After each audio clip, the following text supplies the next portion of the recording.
बिस्मिल्लाहिर्रहमानिर्रहीम। नाज़रीन अस्सलाम वालेकुम। मैं आतिफ़ ख़ान हूँ और ये मेरा यूट्यूब चैनल आप देख रहे हैं। आज आपके सामने हाज़िर हुआ हूँ। बेसिकली दो मौज़ूआत हैं जिस पे मैं गुफ्तगू करना चाह रहा था। क्या करें, शेयर किए बगैर दिल को सुकून नहीं आता। जो चीज़ सोच रहे हैं, जो चीज़ देख रहे हैं, ऑब्ज़र्व कर रहे हैं, दिल करता है कुछ लोगों के सामने रखें। तो मैं बेसिकली आपके सामने दो चीज़ें रखना चाह रहा हूँ। पहली बात तो ये, जो पहला मौज़ू मेरा था वो पिछले वीलॉग से लिंक्ड है और वो था FATF के बारे में। आपने ग़ालिबन वो देखा होगा कि FATF की ग्रे लिस्ट में पाकिस्तान को डाला गया था और उसके बाद फिर वो उसको निकाल दिया गया। डाला कब गया था? 2018 में, और निकाला कब गया है? 2021 में। बेसिकली तैयारी इसकी उस वक्त हुई थी क्योंकि उस वक्त से बहुत ज़्यादा प्रिपरेशन की गई थी और हमने 26 पॉइंट्स जो हैं वो हमने कवर कर लिए थे। एक पॉइंट हमारा रह गया था। टोटल 27 पॉइंट्स होते हैं, जिसकी वजह से कि FATF की जो ग्रे लिस्ट में वो पाकिस्तान को रखा जाता है। अगर वो 27 पॉइंट्स पूरे कर दिए जाएँ, यानी 27 पॉइंट निकाल जो है इसके पूरे कर दिए जाएँ, तो FATF से निकाल दिया जाता है। तो बिलाखिर पाकिस्तान को निकाल दिया गया। मैंने ये भी आपको बताया कि FATF बेसिकली क्या है, ये एक ढकोसला है। ये उन अक़वाम बाला का यानी G7 कंट्रीज़ का एक समझ लीजिए सर्टिफिकेट है जिनकी इजारादारी है, जो सारी दुनिया पे काबिज़ हैं इस वक्त समझ लीजिए। जब उसकी मईशत पे, इसके मीडिया पे, इन तमाम चीज़ों पे उनका जो है वो ज़ोर चलता है। और मैंने आपको ये भी बताया था कि ये ज़ायनिस्ट हैं, यानी इन अदर वर्ड्स तमाम दुनिया के जो मामलात हैं वो इन ममालिक के हाथ में हैं। और ये अच्छी तरह से हमें अंदाज़ा है, जो लोग हदीस का मुताला करते हैं या जो दज्जाल को जानते हैं, दज्जाली सिस्टम को जानते हैं, वो ये सारी चीज़ों से वाकिफ़ हैं। और इत्तफाक से एक अदना सा स्टूडेंट मैं भी हूँ, जो मुख्तलिफ़ जो समझ लीजिए स्कॉलर्स हैं या मुख्तलिफ़ जो सोच व फ़िक्र रखने वाले हैं, उनको मैं फ़ॉलो करता हूँ, उनको मैं सुनता हूँ और अपने नॉलेज में इजाफ़ा करने की कोशिश करता हूँ। डॉक्टर इसरार साहब हैं, इसके अलावा गामदी साहब को भी मैं सुन लेता हूँ, और भी कई लोग हैं। डॉक्टर ज़ाकिर नाइक साहब तो माशाल्लाह सारी दुनिया में बड़े मशहूर हैं। ज़्यादा वैसे इनके बारे में जो गुफ्तगू फरमाई है ना, वो डॉक्टर इसरार साहब ने है। और ये भी मैं आपको किसी और व्लॉग में बताऊँगा कि डॉक्टर इसरार साहब के बेसिकली ज़िंदगी के क्या राज हैं, और वो आया वाकई डॉक्टर थे या उनको डॉक्टर कहा जाता है, यानी स्कॉलर्स को भी डॉक्टर कहा जाता है, PhDs को भी डॉक्टर कहा जाता है, लेकिन क्या वो डॉक्टर थे और आया उन्होंने कितनी दीन की खिदमत की, कितना उनकी इसमें रिसर्च थी, और उनकी ज़िंदगी की काफ़ी सारे बातें हैं जो मैं आपसे डिस्कस करूँगा इन अदर व्लॉग इंशाल्लाह। खैर, मैं आपसे बात ये कर रहा था कि FATF के लिए जो हम लोगों ने इतनी मेहनत की, इतनी जद्दोजहद की, तो ये एक ढकोसला है जो आपको ये बताते हैं कि जी अगर आप इससे ग्रे लिस्ट से नहीं निकलेंगे तो आप तबाह बर्बाद हो जाएंगे और ऐसे हो जाएगा वैसे हो जाएगा। आपको एक धोखे में रखा जाता है। एनीवेज़, हम उससे निकल गए और जनाब उस पर कई लोग ऐसे ढोल ढमक्के बजा रहे हैं, बड़ी वो ही हा कर रहे हैं कि जी हमने इसमें आपको निकाल दिया है। और मैंने आपको बताया था कि नून लीग और ख़ास तौर पे पीपल्स पार्टी वो इसमें जनाब पार्ट प्ले कर रही है और वो बहुत ज़्यादा इसको क्लेम कर रही है कि जी हमारी वजह से ऐसा हुआ। तो मैंने एक साहब ने मुझे एक लिंक भेजा, मैंने ट्विटर पे भी वैसे देखा था, लेकिन उन साहब ने मुझे लिंक भेजा, व्हाट्सएप पे मुझे भेजा उन्होंने। मैंने उसके ऊपर थोड़ा सा गौर किया और मैंने वो बार बार क्लिप देखा और फिर मैंने वाकई इसको मैंने रियलाइज़ किया कि ये सही कह रहा है ये बंदा। वो साहब कौन है मुझे नहीं पता, लिंक कहाँ से किस जगह से शेयर किया गया मुझे ये भी नहीं पता। जिन्होंने मुझे भेजा है वो उनको मैं जानता हूँ, लेकिन ये कहाँ से आगे फॉरवर्ड किया गया है दैट आई डोंट नो। मुझे क्यों भेजा, मेरा ख्याल है शायद वो देख रहे थे कि मैं कुछ ऐसी चीज़ें शुरू कर चुका हूँ जिसमें कि मैं लोगों से शेयर करता हूँ, तो उन्होंने सोचा होगा कि इसको भी कुछ बता दिया जाए। बहरहाल बात मुझे बड़ी दिल को लगी। ये मेरा पहला मौजू है जिसमें मैं बात करने लगा। दूसरा मौजू जो है उसको बाद में छेड़ेंगे। तो पहला मौजू ये है नाज़रीन के, जब आप मुझे याद है कि 90s में हम बिल्कुल यंग थे। 90s में हम लोग पेस जाया करते थे या हम जाया करते थे पैनोरामा सेंटर, और ये उस बंदे की बात के बाद मैं उसको नरेट कर रहा हूँ और मुझे अंदाज़ा हुआ कि वो बिल्कुल ठीक कह रहे हैं। तो अगर आप में से भी कोई उस ज़माने में हो और वो जाता रहा हो, तो आपने देखा होगा कि जब हम वहाँ शॉपिंग करते थे ना, और जब हम लोग वहाँ पे जाया करते थे, तो मुख्तलिफ़ जगहों पे ना एक छोटा सा बॉक्स रखा होता था प्लास्टिक का, और उस पर लिखा होता था कि जी जहाद कश्मीर के लिए चंदा दीजिए। तो हम लोग उसमें पैसे डाल दिया करते थे, कोई 50 डाल दिए, 100 डाल दिए, 20-25 डाल, जितने आपके पास होते थे आप डाल देते थे, और हम लोगों ने बड़े अरसे तक उसमें पैसे डाले। तो उस बंदे की बात ये थी जो मुझे मेरे दिल को लगी कि वो जो चंदा जो लिया जाता था जहाद कश्मीर के लिए, क्या आज तक कभी किसी ने ये सवाल किया है कि वो जहाद कश्मीर वाला चंदा किधर गया, कहाँ लगा, किन लोगों पे लगा? और अगर इतना चंदा इतने अरसे से हम दे रहे हैं, यानी 90s के अवाइल से, वो तो हम दे रहे थे ना क्योंकि हम उस वक्त यंग एज में थे, ہم سے پہلے 80s میں ایون کہ اس سے پہلے بھی لوگ دیتے رہے ہوں گے. تو کیا آیا وہ چندہ جو جمع کیا گیا اور جو میرا خیال ہے کچھ نہیں تو کئی ارب ڈالرز بن چکا ہوگا. اتنے پیسے جمع ہو ہی گئے ہوں گے نا. آپ ہر شہر میں، ہر علاقے میں، ہر مارکیٹ میں، ہر پلازے میں جب وہ باکسز رکھتے ہیں تو باکسز کون رکھ کے جاتا تھا، یہ چندہ کہاں جاتا تھا؟ ظاہر ہے کوئی نہ کوئی تو رکھ کے جاتا ہوگا نا، اور وہ اس کے بعد میں ریٹریو بھی کرتا ہوگا، پیسے اس میں سے نکل جاتے تھے. تو وہ آیا وہ پیسے کشمیر پہ لگ گئے، کشمیر آزاد ہو گیا، یا آج تک کشمیر آزاد ہوا؟ ہم کشمیر پہ جو مسلمانوں پہ مظالم ہو رہے ہیں، مقبوضہ کشمیر کی میں بات کر رہا ہوں، اس پہ ہم بڑی باتیں کرتے ہیں، اس پہ ہم جناب ویلاگس بھی بناتے ہیں اور ہم موویز بھی بناتے ہیں، ہم شیئر بھی کرتے ہیں. کیا کبھی کسی نے سوچا ہے کہ کس نے کوشش کی ہے کشمیریوں کو آزاد کرانے کی؟ کیا ہماری آرمی نے ایسی کوئی سیریس کوشش کی ہے؟ ایک کارگل کی جنگ ہوئی تھی جس وقت مشرف صاحب chief of the army staff تھے، اور میں نے ہسٹری میں تھوڑا سا اسٹڈی کیا ہے، کچھ لوگوں سے ریفرنسز بھی لیے ہیں. بیسیکلی کارگل کی جنگ واقعی ہم جیت گئے ہوئے تھے. مشرف صاحب نے جو بٹالینس وہاں بھیجی تھی نا، وہ لوگ بہت آگے تک چلے گئے ہوئے تھے، وہ یعنی کہ پینیٹریٹ کر گئے ہوئے تھے کشمیر کے اندر، ایون سمجھ لیے سری نگر کے اندر تک چلے گئے ہوئے تھے. اس کے بعد کس کے کہنے پہ پیچھے سے رست کاٹی گئی، کس کے کہنے پہ ساری کمک پیچھے سے ختم کی گئی، جو سولجرز آگے گئے تھے ان کو وہ محصور ہونے دیا گیا، اور کس کے کہنے پہ وہ کالز گئیں اور وہ سارا کچھ وائنڈ اپ کیا، اور مزید ان کو یعنی کہ بیک اپ دینے کی ضرورت پیش نہیں کی گئی، یا اس کو بیک اپ کو اٹھا لیا گیا وہاں سے. اور اس کے بعد وہ جو سولجرز آگے گئے تھے پاکستان آرمی کے یا مجاہدین جو آگے گئے تھے، ان کو کیسے انڈین آرمی نے، ان کے ٹروپس نے چن کے اور ایک ایک کر کے بڑی بہیمانہ طریقے سے انہیں قتل کیا، انہیں شہید کیا. تو اب یہ باتیں کیا بتائیں آپ کو، کس طرح سے اپنے دل کے پھپھولے پھوڑے ہیں، کچھ سمجھ نہیں آتی، بہت بہت دل دکھتا ہے. بہرحال بات یہ ہے کہ ایک تو میں نے یہ آپ سے پوچھا اور میرا خیال ہے میرے دل نے یہ سوال کیا، باقی بات ڈسکس ہونی چاہیے، پیسے کہاں گئے. اس کے بعد ایک انہوں نے اور بات کہی جو بڑی مجھے اچھی لگی. ایک جنرل صاحب تھے جن کا نام تھا جنرل اختر عبد الرحمان. یہ کہا جاتا تھا کہ جی یہ افغان وار جو تھی نا 80s میں جو تھی، یہ اس کے ہیرو مانے جاتے تھے. ٹھیک ہے، مختلف کتب میں ان کا ذکر بھی ہے کہ جی انہوں نے اس میں حصہ لیا اور وہ بڑے گیلنٹ طریقے سے لڑے، اور جناب رشیا کو انہوں نے دھول چٹا دی، اور افغانستان کے اوپر جو اٹیک ہوا تھا انہوں نے بڑی زبردست طریقے سے اس کو ڈیفینڈ کیا. اوکے، اٹس اے فیکٹ، ایسا ہوا. ٹھیک ہے، تو میرا خیال ہے ضیاء الحق صاحب کے زمانے سے یہ چل رہا تھا. اور بائی دا وے میں نے اس میں مووی بھی دیکھی تھی 85 میں آئی تھی، ریمبو 3 سلویسٹر اسٹیلون کی.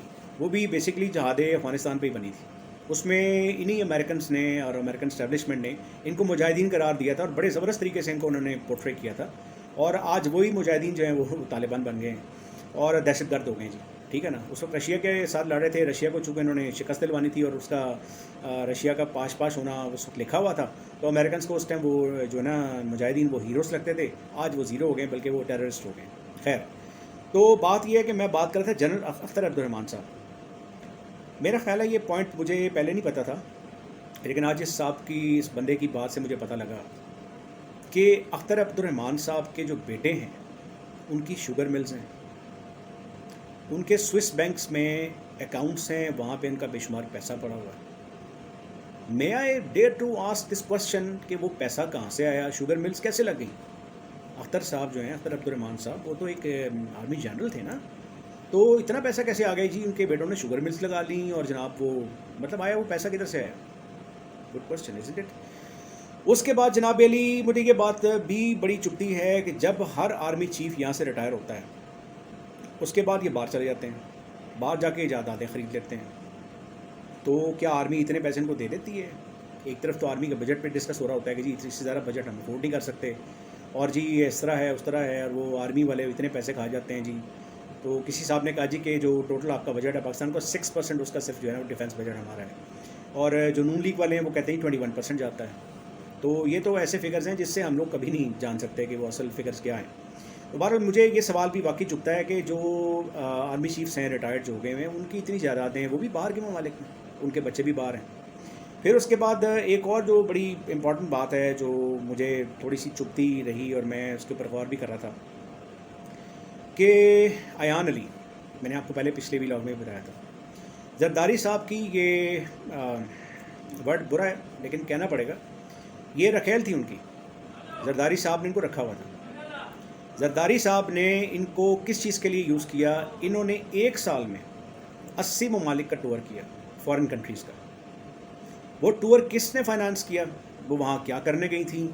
आया उनके पास जो पैसे थे, जो मनी लॉन्ड्रिंग करते हुए पकड़ी गई थी, तो वो पैसे किसके थे? और इतने लाखों डॉलर कहाँ लेके जा रही थी, किसके लेके जा रही थी? और वही साहब जो पीपल्स पार्टी के करता धरता हैं बेनज़ीर साहबा की मौत के बाद, तो वही साहब जो जरदारी साहब हैं, एक जरदारी सब पर भारी।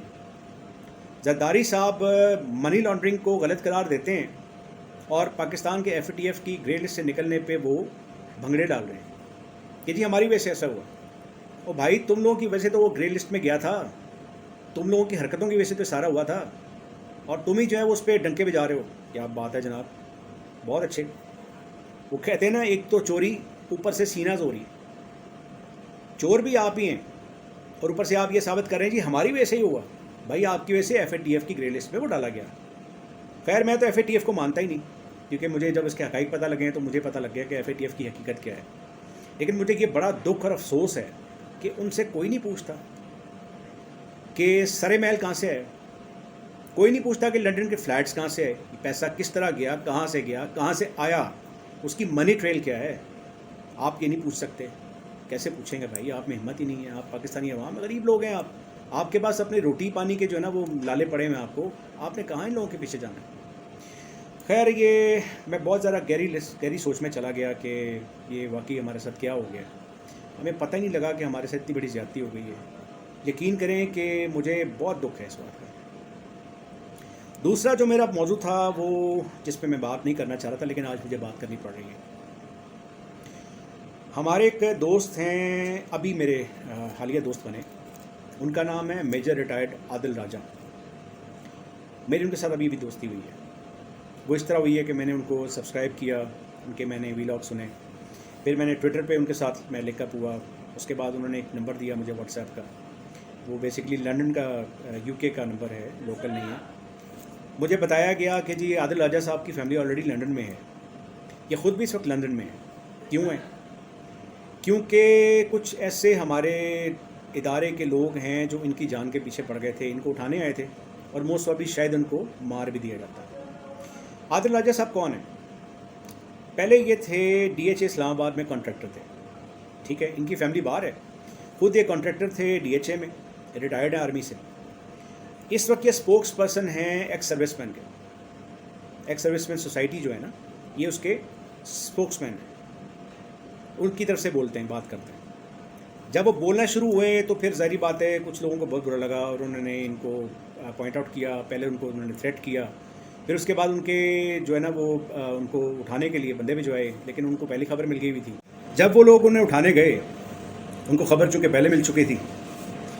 खबर किस तरह मिली? विद इन दी इंस्टीट्यूशन उनके कुछ दोस्त हैं, ज़ाहिर बात उनका नाम ना वो ज़ाहिर करेंगे ना कोई और ज़ाहिर करेगा। उन्होंने उनको हेल्प आउट किया और उनको कहा गया कि जी आप यहाँ से चले जाएँ। तो जो टिल डेट उन्होंने असाइलम लिया हुआ है, UK में है वो। अब ये तो कहा जाता है असाइलम ले, ये लोग कहते हैं असाइलम लिया हुआ है, लेकिन वो कहते हैं जी मैं अपनी फैमिली के पास हूँ, मैं किसी सरकारी इदारे में नहीं हूँ, किसी इंस्टीट्यूशन के पास नहीं हूँ, किसी और जगह पे नहीं हूँ, मैं अपनी फैमिली के पास हूँ। हो सकता है। खैर, तो उनसे मेरी थोड़ी इलेक्शन हुई। उसके बाद फिर मैंने जब जांचा परखा, उनके व्लॉग्स भी देखे, उनके व्लॉग आते हैं सोल्जर स्पीक्स के नाम से। तो मुझे 2-3 बातों से यानी हक़ाइक़ से पर्दा उठा, जिसकी वजह से मैं शौक में चला गया। पहला शौक तो मुझे ये लगा कि जो हमारे प्रेजेंट आर्मी चीफ़ हैं जनरल कमर जावेद बाजवा साहब, इनके बारे में कुछ हक़ाइक़ पता लगे। बड़ी शर्मनाक सी बात है, मुझे बड़ा दुख है ये कहने की, मैं कोशिश कर रहा था कि ना कहा जाए, लेकिन मजबूरी है, कहना पड़ रहा है। तो सारी दुनिया कह रही है, मैंने अब क्या ना कह के मैंने कौन सा तीर मार लेना, सब दुनिया कह रही है। इन्होंने किस तरीके से, यानी वो जो सवाल था ना वो कौन था, उस सवाल का जवाब ये है कि वो हमारे जनरल साहब थे। ये सब उन्होंने किया।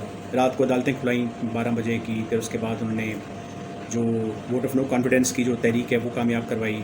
फिर उन्होंने, कहते तो वो ऐसे ही है कि जी डिप्लोमेटिक तरीके से, लेकिन बेसिकली ये डिप्लोमेटिक तरीका नहीं था। रिजीम चेंज जो है ना, ये मेरा ख्याल है ये काइंड ऑफ मार्शल लॉ ही था। ये इसको आप कह सकते हैं कि डेमोक्रेटिक मार्शल लॉ ये था। खैर, जो बात थी जो मुझे थोड़ी सी रिवीलिंग लगी, जो मुझे बड़ा दुख हुआ सुन के, आर्मी में एक सेइंग है, बड़ी मशहूर कहावत है, that if you're not son of a general, it's not your fault. But if you're not son-in-law of a general, it's definitely your fault. یعنی آپ کسی جنرل کے بیٹے نہیں ہیں تو چلیں وہ آپ کا قصور نہیں ہے, وہ تو ظاہر ہے کہ ایک ہر انسان کا ایک مقام ہے, اللہ تعالیٰ نے اس کو دیا ہے. لیکن اگر آپ کسی جنرل کے داماد نہیں ہیں تو پھر آپ کا ڈیفینیٹلی قصور ہے. اس کا مطلب یہ ہوا کہ جتنے بھی بڑے لوگ ہیں نا, وہ زیادہ تر جو ہیں وہ ان کے جو سسر ہوتے ہیں وہ جنرلز ہوتے ہیں, یا میجر جنرل ہوتے ہیں, یا لیفٹیننٹ جنرل ہوتے ہیں, یا فل جنرلز ہوتے ہیں. مثلاً جو جنرل قمر جاوید باجوہ صاحب ہیں, ان کے جو سسر صاحب ہیں وہ بیسیکلی میجر جنرل تھے, اور ان کا نام ہے اعجاز احمد صاحب. یہ بزنس ٹائکون کہہ سکتے ہیں آپ انہیں, یہ بگ شاٹ ہے. یعنی ان کے کافی ذرا کاروبار ہیں, اور میرے نالج میں یہ بات آئی ہے کہ زرداری صاحب سے ان کا بہت قریبی لنک ہے, آصف علی زرداری صاحب سے. یعنی ان کے کافی سارے کاروبار ہیں, اور یہ بیسیکلی ان کے بروکر ہاؤسز بھی ہیں. اور سب سے بڑی امپورٹنٹ بات یہ ہے کہ یہ قادیانی ہے. یہ سب سے زیادہ شاکنگ مجھے خبر ملی کہ یہ قادیانی ہے. اب یہ قادیانی ہیں, یہ ظاہری بات ہے باجوہ صاحب کو بھی پتہ تھا. یہ بات کیوں چھپائی یہ تو آپ اچھی طرح سمجھ سکتے ہیں. اور نان بلیور ہیں, ہم تو خیر اچھا نہیں جانتے ایسے لوگوں کو, لیکن بہرحال کیا کہہ سکتے ہیں, یہ ان کے معاملات ہیں. خیر جو اعجاز احمد صاحب ہیں ان کا بہت زیادہ معاف کیجیے گا, ان کا نام اعجاز امجد ہے.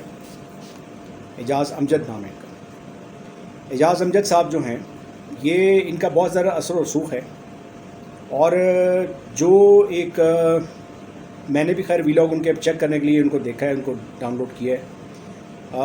ایک صاحب ہیں حیدر مہدی صاحب, ان کے ویلاگز ہیں, اس میں زیادہ ڈیٹیل اس کے بارے میں ہے.